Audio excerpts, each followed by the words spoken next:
En Berlín, una joven decidió ayudar a un hombre ciego que caminaba entre una multitud. Ambos comenzaron a conversar y el hombre le preguntó si podía hacerle un favor. ¿Podrías entregar esta carta en la dirección escrita en el sobre? Bueno, el lugar le quedaba de camino a su casa, por lo que ella aceptó sin más. La chica comenzó su camino para entregar el mensaje, cuando notó algo en la dirección, un número que no podía distinguir. No sabía si se trataba de un 4 o un 9. Se volvió de nuevo hacia el hombre ciego y se dio cuenta de que había emprendido una huida entre la gente sin sus gafas oscuras ni su bastón. Ella, por supuesto, encontró aquella actitud sospechosa y en lugar de ir a casa, fue a la policía. La policía, que tenía sospechas de que algo estaba pasando en la región por los incidentes registrados, visitó la dirección para comprobar si existía alguna conexión. Una vez allí, hicieron un descubrimiento aterrador. 3 carniceros cortaban carne humana y le vendían a la gente hambrienta por un precio amigable. Después de esto, la chica abrió el sobre y dentro de él había una nota que decía: "Esta es la última que mando para ustedes hoy". ¿Alguna vez habías escuchado la verdadera historia de Phineas y Ferb?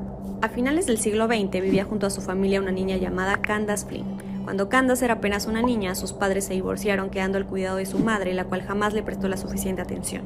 Al nacer su hermano Phineas, quien padecía de hiperactividad, y luego su hermanastro Ferb, sufriente de un severo caso de retraso mental, Candace desarrolló una imaginación fuera de límites.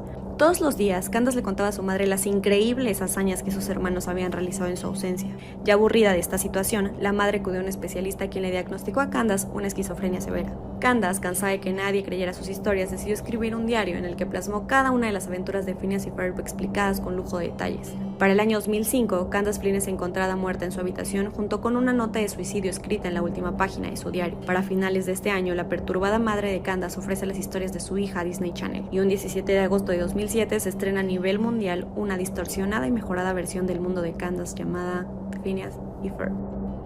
Un story time cagado de lo más fucking vergonzoso que me ha pasado con mi novio. Güey, neta espero que mi mamá, bueno, que nadie de mi familia esté viendo esto, güey, porque qué pinche oso. Bueno, el caso, empecemos. Bueno, pues yo voy a la escuela aquí en Estados Unidos, en Florida. Y cuando empecé a ir a la escuela acá, yo siempre me iba caminando a mi escuela.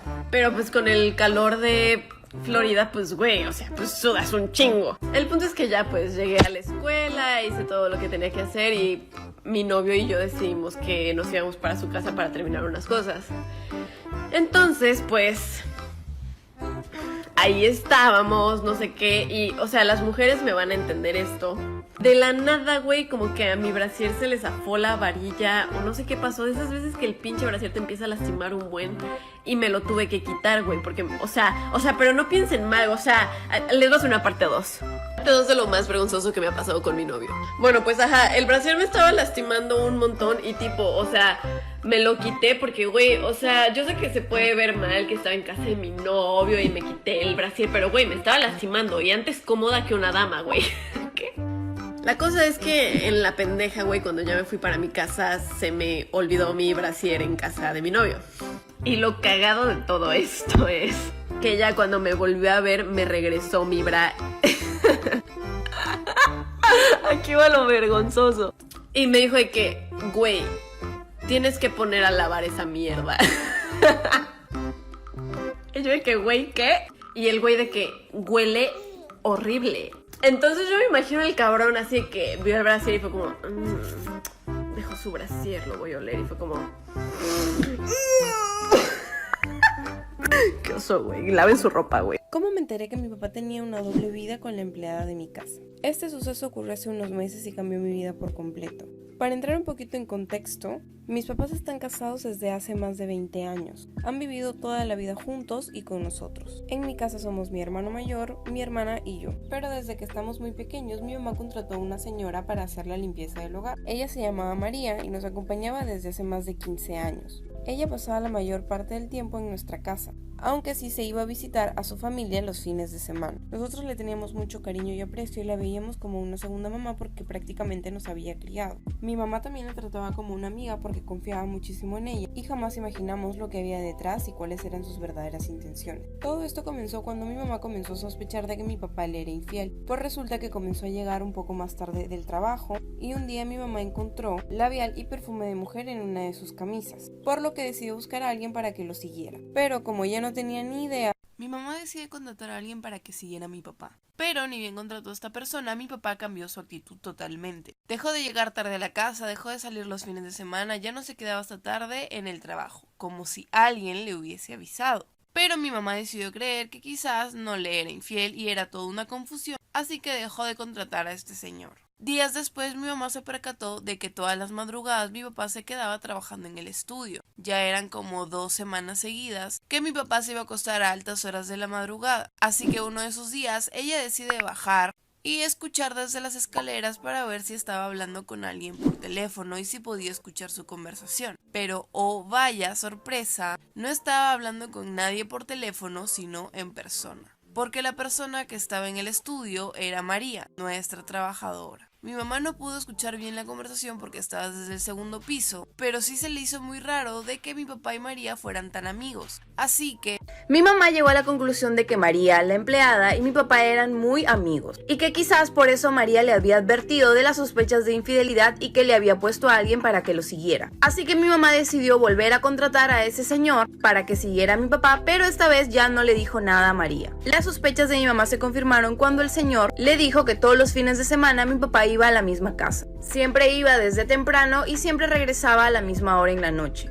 Con esto prácticamente mi mamá confirmó de que mi papá le estaba siendo infiel y creía que el amante vivía en esa casa. Mi mamá ya no soportaba más la intriga, así que decidió ir a esa casa para encarar al amante, o a quien viviera ahí en esa casa. Pero cuando fue, se llevó la sorpresa de su vida al ver que quien le abría la puerta era la hermana de María. Para esto cabe recalcar que María trabajaba cama adentro, y solamente iba a ver a su hija, que tenía 9 años, los fines de semana y el resto de días la dejaba con su hermana. Mi mamá no entendía por qué mi papá iba a ver a la hermana de María, y asumió de que mi papá le estaba poniendo el cuerno con ella. Pero lo que no sabía, mi mamá no entendía por qué la hermana de María le había abierto la puerta. Pero ella asumió de que era porque mi papá le estaba engañando con la hermana de María y por eso María los estaba encubriendo. Y por eso le había avisado a mi papá de que lo había mandado a seguir. Pero evidentemente ella quería pruebas de la infidelidad para abrir un proceso legal. Así que decidió instalar cámaras para poder obtener pruebas de que mi papá le estaba siendo infiel. Días después revisó las cámaras para ver si había obtenido algo o grabado alguna conversación útil, pero lo que se encontró en esas grabaciones fue horroroso, ya que era nada más y nada menos que mi papá teniendo relaciones con María en el estudio. Lo más espantoso de la historia es que María trabajaba con nosotros desde hace más de 10 años y tenía una hija de 9 años, por lo que el miedo principal era que la hija de María fuese en realidad hija de mi papá. Así que mi mamá decidió no decir nada hasta comprobar si realmente la hija de María era hija de mi papá. Mi mamá mandó a averiguar estos datos con una amiga que trabajaba en la municipalidad y lo que pudo averiguar su amiga la dejó muda. Story time. Cuando tenía como 16 o 17 años, vivimos un año en México. Y yo le pedí permiso a mi mamá que si me dejaba ir al jardín con unas amigas. Y ella me dijo que sí,